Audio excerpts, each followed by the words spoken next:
Huy! What's up? Go fam! Alright, so syempre, dito na tayo ngayon kasi sunod-sunod na yung ulan. So, test natin ulit yung lupa, go fam. Tara! Okay, so dito tayo ngayon. Test natin ng moist. Okay, moisture. Moisture.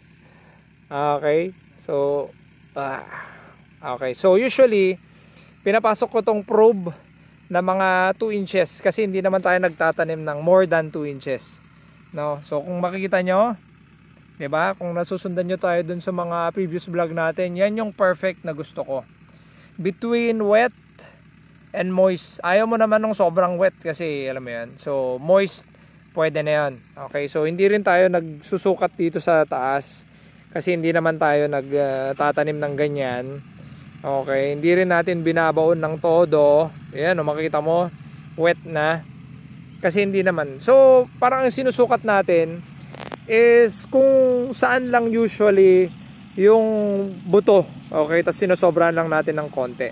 Okay, so goods na goods, go fam. Tapos, syempre, dala-dala na rin natin to. Kung gaano kalalim yung pinasukan natin kanina, eh ganun din kalalim yung tatalpakan natin, go fam. Yeah. Okay. So makita nyo dito, go fam, nasa 5.5 or almost 6. Ayan o, ayan na.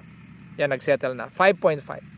So sa 5.5 na alkalinity, acidity, go fam, usually naubo pa ako. Usually 20% yung adjustment mo. Okay, 20%. So nag-adjust na tayo dito. 20%, dagdag tayo ng plus 20%. So ayun na yung cedar natin, go fam, nagtatanim na. Ayun, no? Shout out sa iyo. Okay. So ganun, go fam, yung ating sistema. So hindi ko alam kung paano ang sistema nyo sa inyo. Kung sobrang batikan na kayo, eh alam niyo yan, basta alam niyo na kaagad. So tayo medyo scientific yung approach natin. So meron na tayo, naglagay na rin tayo ng basal. Kung makita niyo, meron yan, no? May basal, go fam. Yun. So yung mga katabi natin doon, check natin. Ayun sila, oh. Boom. Kita nyo ba? Which is mano-mano pa rin sila, go fam. Medyo mahirap yan. Mahirap. Okay. Sinapakatagal. Tapos makita nyo yung isa. Ayun, nagbabasal. Nagbabasal. Tapos nagguguhit yon. Tapos yon, nagtatanim din ata yung naka-orange. Okay. So yun.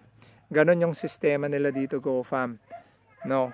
So ganun din tayo syempre dahil nakita na nila tayo ay nagtatanim na.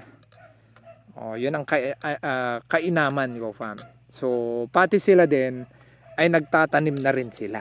Oh, 'di ba? Pero do your own research, go fam, okay? Kasi baka mamaya sisihin niyo ako, nagtanim na si go fam, magtanim na rin tayo, 'di ba? So 'yun yung sa atin, go fam, no. Sabi ng mga matatanda, sila naman noon, nung wala silang ganito, pag mayroong tatlong malalakas na ulan, go na. Tapos merong kidlat-kidlat, go na. So, ganun naman sila. So, ito, tapos na. Lilipat na tayo sa ibang area, go fam. So, tayo ngayon is with yung ganyan na gamit. Nakakaano tayo, siguro yung pag yung sagad-sagad siguro, 7 hectares siguro tayo per day. Okay. So, pero sa lahat ng gamit natin, nakakaano tayo, go fam, at least 10 to 14 hectares per day tayo sa taniman, go fam. So, yun lang. Kayo, magtatanim na rin ba kayo o hindi pa?